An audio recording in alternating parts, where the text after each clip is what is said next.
हिंदू राष्ट्र को किसी भी कीमत पर रोका जाना चाहिए।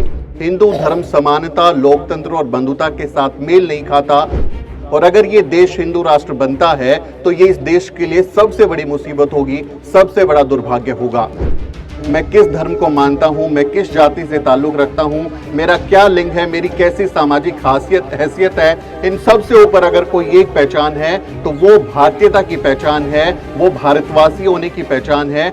आज सब हम लोग इकट्ठा हुए हैं, देश की आज़ादी का जश्न मना रहे हैं। 15 अगस्त को आप सब जानते हैं हमारा देश आज़ाद हुआ था। बाबा साहेब डॉक्टर अंबेडकर जिन्होंने हमारे देश का संविधान लिखा, जब उन्होंने संविधान बनाया तो उन्होंने कहा कि 15 अगस्त 1947 को हमारा देश आज़ाद हो गया और 26 जनवरी 1950 को देश में गणतंत्र जो है वो लागू हो गया, संविधान लागू हो गया। लेकिन क्या हम वाकई एक देश बन रहे हैं? बाबा साहेब डॉक्टर अंबेडकर हमारे देश को नेशन इन मेकिंग कहते हैं कि हमारा जो देश है दरअसल वो बन रहा है। हमने नक्शा तो खींच लिया है, हमने राज्यों को जोड़ लिया है, हमने अंग्रेजों से गुलामी से मुक्ति पा ली है, लेकिन फिलहाल हमारा देश बनना बाकी है। क्यों? क्योंकि उस समय बाबा साहेब डॉक्टर अंबेडकर तमाम चिंताएं व्यक्त करते हैं कि कहीं हमारा समाज जाति, धर्म, भाषा, लैंगिक असमानता, आर्थिक गैर बराबरी, अमीरी गरीबी की वजह से बिखर ना जाए, वो चिंता जताते हैं।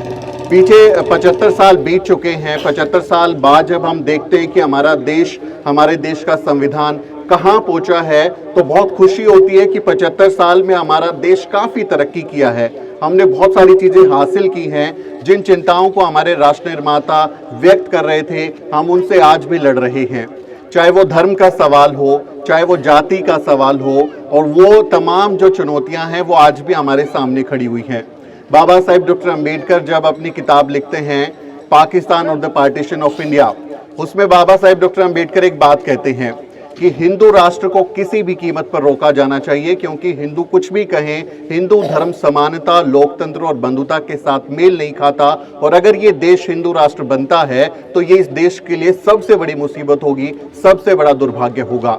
इसलिए आज जब हम भारत की आज़ादी का जश्न मना रहे हैं तो हमें उस चिंता को भी याद करना होगा जो बाबा साहेब डॉक्टर अंबेडकर, भारतीय संविधान के रचयिता, अपनी किताब में जाहिर करते हैं। क्योंकि आज भी कुछ लोग दावा करते हैं, ये वही दौर चल रहा है कि इस तिरंगे झंडे के जो 3 रंग हैं, जो नीला चक्र है उसको हटा दिया जाए और एक ही रंग का तिरंगा झंडा जो है उसको गायब करके एक रंग का झंडा फहराया जाए। तो ये चुनौती भी आज हमारे सामने है।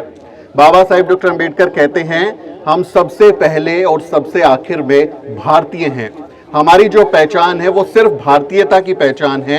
हम इंडियन हैं और वही हमारी सबसे बड़ी पहचान होती है। मैं किस धर्म को मानता हूँ, मैं किस जाति से ताल्लुक रखता हूँ, मेरा क्या लिंग है, मेरी कैसी सामाजिक हैसियत है, इन सब से ऊपर अगर कोई एक पहचान है तो वो भारतीयता की पहचान है, वो भारतवासी होने की पहचान है। और उसी पहचान की रक्षा करने के लिए, उसी को आगे बढ़ाने के लिए हम सबको कोशिश करनी चाहिए।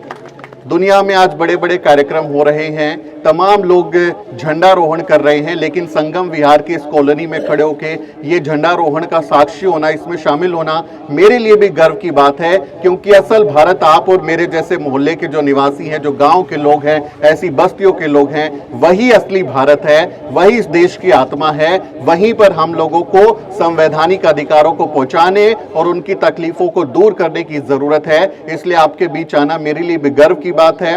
तमाम उन लोगों ने जिन्होंने इस देश की आज़ादी के लिए अपनी जान न्यौछावर की, बलिदान दिया, आज मैं उन सबको शुक्रिया अदा करता हूं कि आपकी बदौलत आज हम लोग अच्छी जिंदगी जी रहे हैं। आपने अपनी जिंदगी हमारे लिए कुर्बान कर दी, उसकी वजह से हम सब लोग आज बहुत तरक्की कर रहे हैं, बहुत आगे बढ़ रहे हैं। लेकिन चुनौतियां जरूर हैं, उनसे भी लड़ेंगे और इस देश को और अच्छा बनाएंगे, क्योंकि ये देश हमारा घर है, ये मिट्टी हमारा घर है और इस अपने घर को संवारना, सजाना, बेहतर बनाना हम सब की जिम्मेदारी है। आपने बुलाया, बहुत बहुत शुक्रिया। जय भीम, जय भारत। साथियों, अगर आपको द न्यूज वीक का काम पसंद है और आप चाहते हैं कि हम यूं ही अम्बेडकरवादी पत्रकारिता करते रहें, तो हमारी आर्थिक मदद जरूर करें। आप अपनी स्क्रीन पर दिखाई दे रहे इस QR कोड को स्कैन करें और न्यूज वीक फाउंडेशन के खाते में अपनी दान की राशि भेजें। QR कोड के अलावा आप UPI के जरिए भी मदद कर सकते हैं। आप हमारी UPI ID newsweek@yes bank पर भी मदद भेज सकते हैं। इसके अलावा आप हमारे अकाउंट में भी मदद भेज सकते हैं। खाते का नाम है News Week Foundation, account number है 0235 8870000640। IFSC कोड है YESB 0000235। बैंक का नाम यस बैंक है और ब्रांच है नेहरू पैलेस दिल्ली। आप डोनेशन के एवज में इनकम टैक्स में भी छूट पा सकते हैं। डोनेशन की रसीद पाने के लिए ट्रांजैक्शन का स्क्रीनशॉट हमें भेजें। टाइप करें डोनेशन स्पेस आपका नाम और हमें 8595794224 पर व्हाट्सएप करें।